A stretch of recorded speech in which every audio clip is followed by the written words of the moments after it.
It's the ultimate modern dream, retiring at 40 and doing absolutely nothing for the rest of your life. But behavioral psychology proves that if you actually hand a high-achieving human brain total, unrestricted freedom, it can become an absolute nightmare. Without a corporate crisis to solve, your neurochemistry plunges into a dopamine vacuum, and your mind will literally begin to manufacture problems just to stay stimulated. Today, we're looking past the fantasy to explore the raw, unfiltered psychology of early retirement, and why true freedom might be the heaviest weight your brain will ever have to carry. Look around. For decades, we've been sold a singular collective script. Go to school, climb the ladder, sacrifice your youth to the grind, and eventually, around age 65, you get to hand in your badge and finally start living. But over the last few years, a quiet rebellion has been brewing. A growing group of people decided to burn that script. They aren't waiting until their joints ache to reclaim their time. They are walking away from their careers in their late 30s, 40s, or early 50s. We call it early retirement. On the surface, it looks like a logistical victory, an achievement of absolute freedom. But as a behavioral psychologist, I look past the surface. Because walking away from the societal script isn't just a lifestyle shift. It's a profound psychological disruption. What drives a human being to completely reject the herd mentality? Why are our brains wired to view the traditional timeline as a trap? And more importantly, what happens to the human psyche when you suddenly remove the one thing that gave you an identity for 20 years? Your work. Today, we are going behind the curtain of the early retirement mind. We are going to explore the unique cognitive wiring of those who escape the rat race, the hidden mental traps that wait for them the day after they leave, and the fascinating way the human brain reacts when it is handed total, unrestricted freedom. Whether you dream of leaving the grind behind tomorrow, or you're just trying to figure out why your current routine feels so exhausting, this is the psychological breakdown of what happens when you choose to rewrite the human timeline. Let's dive in. The Accelerator, the drivers of the escape, the cognitive override of the hedonic treadmill. To understand the psychology of someone who retires early, we first have to understand the pain that drives them out. They haven't just gotten tired of their jobs.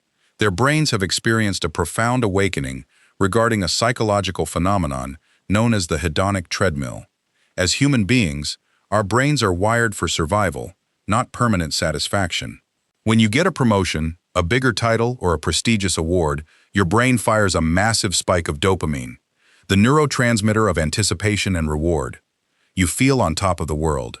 But here's the trap. The human brain possesses an incredible ability called hedonic adaptation. It rapidly resets your emotional baseline. That massive achievement becomes the new normal within weeks, sometimes days. Suddenly, the thrill is gone, and your brain demands the next milestone to get that same high. Most people spend their entire lives trapped on this treadmill, running faster and faster, chasing a horizon that keeps moving. But early retirees possess a specific cognitive trait, a high level of metacognition, the ability to step back and analyze their own thinking. They look at the treadmill and realize a terrifying truth. The game is rigged. Instead of fallaciously believing that the next promotion will finally bring peace, their brains override the loop. They realize that the only way to win a rigged game is to step off the wheel entirely. Anticipatory fatigue and the ultimate reframe. This brings us to the second driver, a condition I call anticipatory fatigue. The average professional looks at their current stress and thinks, I just need to get through this week. The early retiree looks at their 50-year-old manager or their 60-year-old director and asks a deeper question. Do I want their life in 15 years? When the answer is a resounding no, a severe cognitive dissonance sets in. The brain cannot hold two conflicting beliefs without suffering. You cannot believe your current path leads to an undesirable future while simultaneously giving 100% of your energy to that path. To resolve this agony, the early retiree undergoes a massive psychological reframe. They stop viewing work as the core vehicle of human value. Instead, they begin to view time as the ultimate, non-renewable currency. They realize that while you can always generate more energy, more projects, and more output, you can never manufacture another second of existence. The crash, the psychological traps of freedom, trapped by the arrival fallacy. But here is where our psychological story takes a dark, unexpected turn. Escaping the system is only half the battle. The day after you walk out of the office for the last time, a new psychological reality settles in. And for many, it triggers a profound mental crisis. The first trap waiting for the early retiree is the arrival fallacy. Coined by psychologist Tal Ben-Shahar, the arrival fallacy is the cognitive illusion that once we reach a specific destination, we will experience sustainable, everlasting happiness. For years, the early retiree's brain has been fueled by a beautiful narrative. Once I leave this job, all my anxiety, my stress, and my feelings of inadequacy will vanish. But your brain goes wherever you go. When the honeymoon phase of early retirement wears off, usually within 3 to 6 months, the individual wakes up and realizes that their existential anxieties, their relationship vulnerabilities, and their deeper insecurities are still right there, staring back at them. Total freedom doesn't cure human suffering. It merely strips away the distractions that were keeping you from facing it. The identity void and status liquidation. Then comes the most brutal psychological blow, the identity void. Psychologists look at the human ego as a structure built on pillars. For most high-achieving individuals, their primary pillar is their professional identity. When someone asks, "Who are you?" the brain automatically answers with their job title. I am a senior VP. I am a lead engineer. I am a director. When you retire early, you experience what sociology calls status liquidation. In a single afternoon, you wipe out the pillar that supported your self-worth for decades. Imagine attending a dinner party in the UK or the US. What is the very first question people ask after learning your name? So what do you do? When the early retiree answers, "Oh, nothing, I'm retired," the social dynamic shifts instantly. The brain thrives on social mirroring. We understand who we are based on how others reflect us. Without a professional label, the early retiree often feels invisible, cut off from the tribal hierarchy. They suffer from a form of imposter syndrome in reverse, feeling like they no longer have a right to be respected because they aren't actively participating in the collective struggle of production. The reset, the dopamine vacuum and decision fatigue, navigating the dopamine vacuum. To make matters more complicated, the brain's neurochemistry undergoes an extreme detox. Modern corporate environments are, fundamentally, dopamine manufacturing plants. They are carefully engineered to keep your brain hooked.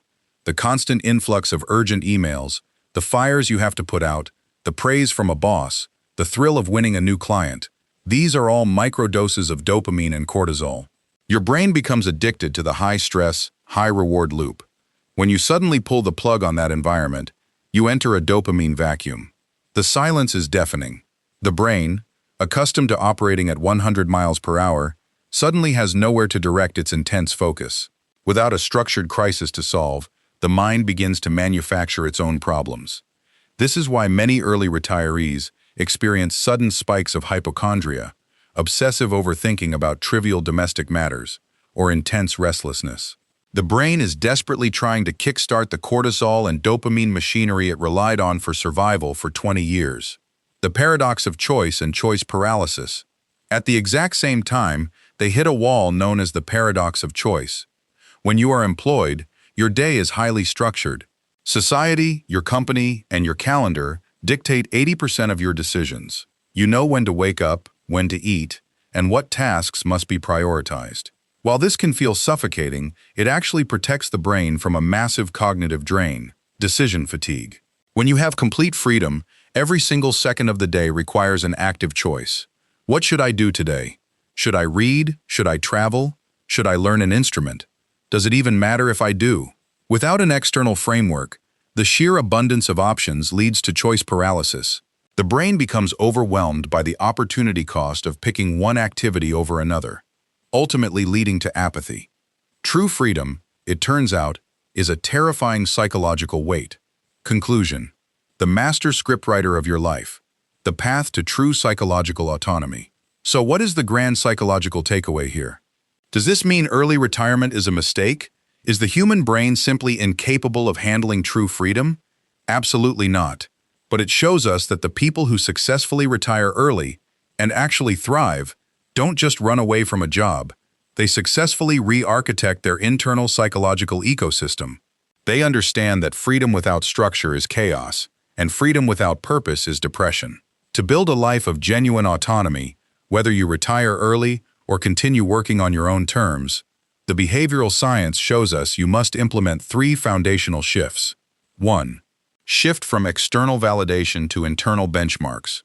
You must learn to value yourself not for the status society mirrors back to you, but for your alignment with your personal values. 2. Build an intentional framework. You must replace the corporate calendar with a self-imposed structure. You need a reason to get out of bed at 7 a.m. that serves your soul, not a corporation's bottom line. 3. Cultivate masteries, not just distractions. The brain requires growth to stay healthy. True peace doesn't come from endless consumption or sitting on a beach. It comes from deep engagement in creative, challenging endeavors where you are the master of your own output. Ultimately, the psychology of early retirement reveals a profound truth about all of us. We don't actually want to do nothing. What the human spirit desperately craves is the right to choose its own weight. We want to work on things that matter, with people who matter, on a timeline that respects our mortality. You don't need an early retirement to start applying this psychology today. Step off the treadmill for just a moment. Look at your trajectory and ask yourself, are you writing your own script, or are you just playing a part in someone else's play?